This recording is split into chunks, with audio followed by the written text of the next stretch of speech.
Pernah kepikiran nggak gimana jadinya kalau waktu bisa melambat atau bahkan berhenti? Nah, hari ini kita bakal ngebahas salah satu ide paling gila sekaligus paling jenius dalam dunia sains.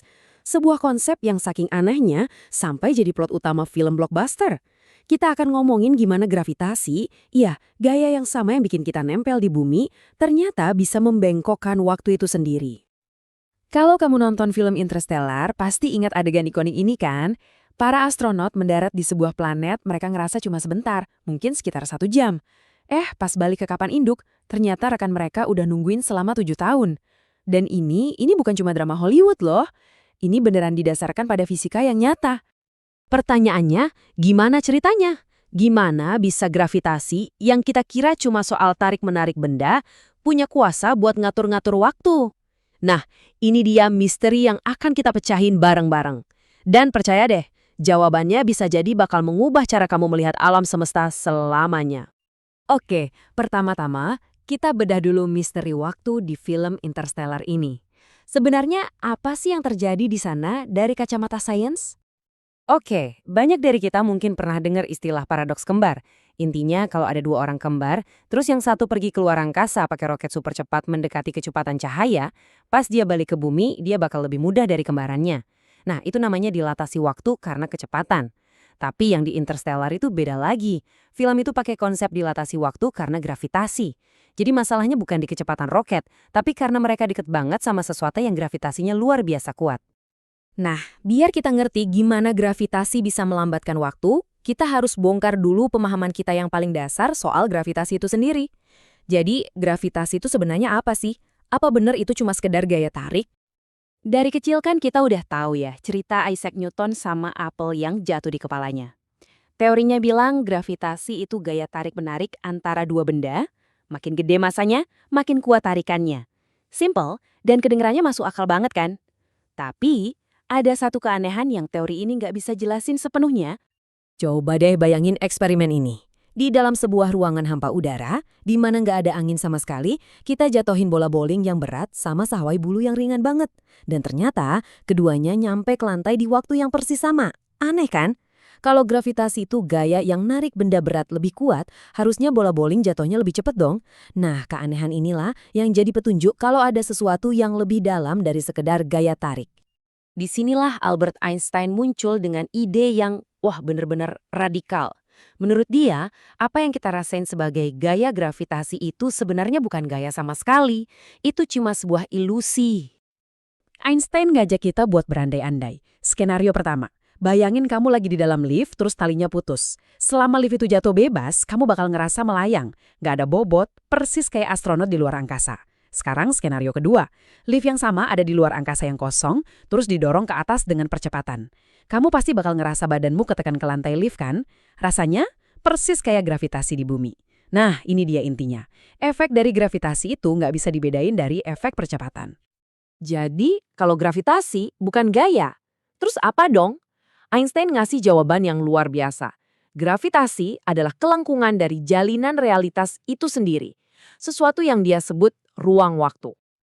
Oke, jadi apa itu ruang waktu? Gini deh cara mikirnya. Kita ini nggak cuma hidup di dalam 3 dimensi ruang, panjang, lebar, tinggi, tapi kita juga terus bergerak maju di dimensi keempat, yaitu waktu. Einstein sadar kalau ruang dan waktu itu nggak bisa dipisahin.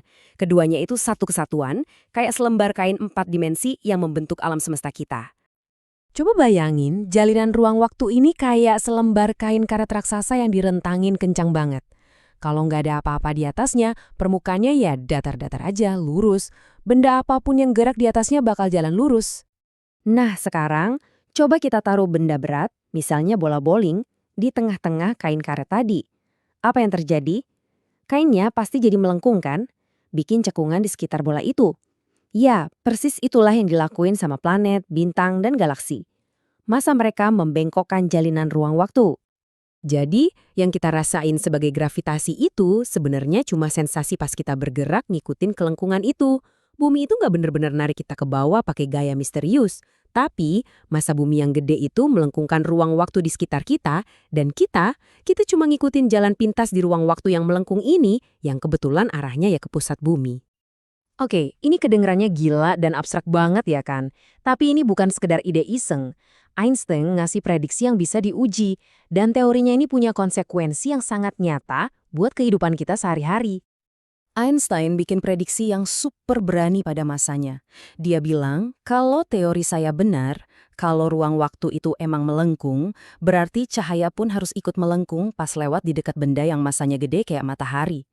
Ini kayak ngasih tantangan terbuka buat semua astronom di dunia buat buktiin dia benar atau salah. Dan gilanya lagi, mereka berhasil buktiin. Tahun 1919, pas ada gerhana matahari, seorang astronom bernama Sir Arthur Eddington ngukur cahaya bintang yang lewat di dekat matahari. Dan bener aja, cahayanya bengkok. Jumlahnya persis seperti yang diprediksiin Einstein. Terus, lompat 100 tahun kemudian, di 2019, kita berhasil dapat foto pertama dari bayangan lubang hitam, bukti paling ekstrim dari ruang waktu yang melengkung. Luar biasa. Oke, mungkin kamu mikir, ini sih keren, tapi apa hubungannya sama hidup gua sehari-hari? Ternyata hubungannya dekat banget. Malah bisa jadi kamu pakai teori ini setiap hari tanpa sadar. Setiap kamu pakai GPS di HP kamu itu sebenarnya lagi pakai teori relativitas Einstein. Begini, jam di satelit GPS yang ngorbit di atas sana itu jalan sedikit lebih cepat dari jam kita di bumi, karena gravitasi di sana lebih lemah. Kalau para insinyur nggak ngitung dan ngoreksi perbedaan waktu yang super kecil ini, posisi GPS kamu bakal meleset sampai 10 km setiap hari. Nah, sekarang kita udah ngerti soal ruang waktu yang bisa melengkung. Yuk kita balik lagi ke misteri awal kita. Gimana ceritanya gravitasi bisa memperlambat waktu? Nah, ini dia jawabannya. Pas massa yang gede itu melengkungkan jalinan ruang waktu, yang melengkung itu bukan cuma 3 dimensi ruangnya aja, tapi dimensi keempat, yaitu waktu, juga ikut meregang dan melengkung. Jadi logikanya simple, semakin kuat gravitasinya, berarti semakin melengkung ruang waktunya, dan semakin lambat juga waktu berjalan di tempat itu. Dan ini membawa kita kembali ke interstellar. Planet Miller itu kan ngorbit lubang hitam supermasif. Kelengkungan ruang waktu di dekat lubang hitam itu ekstrim banget. Jadinya waktu di sana juga ikut meregang sampai jadi lambat banget, hampir kayak merangkak. Makanya 1 jam di sana bisa sama dengan 7 tahun di tempat yang jauh dari lubang hitam itu. Ini bukan fiksi. Ini konsekuensi logis dari teorinya Einstein. Jadi, pelajaran terbesarnya apa dari semua ini? Intinya, alam semesta kita itu nggak kaku dan absolut kayak yang kita kira. Ruang itu bisa melengkung, dan waktu itu bisa dipercepat atau diperlambat.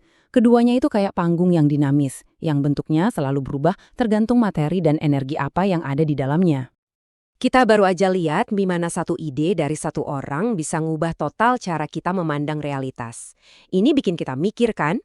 Kalau gravitasi aja, sesuatu yang kita rasain tiap hari, ternyata bisa membengkokkan waktu, keajaiban apa lagi yang masih disembunyiin alam semesta yang nunggu buat kita temukan?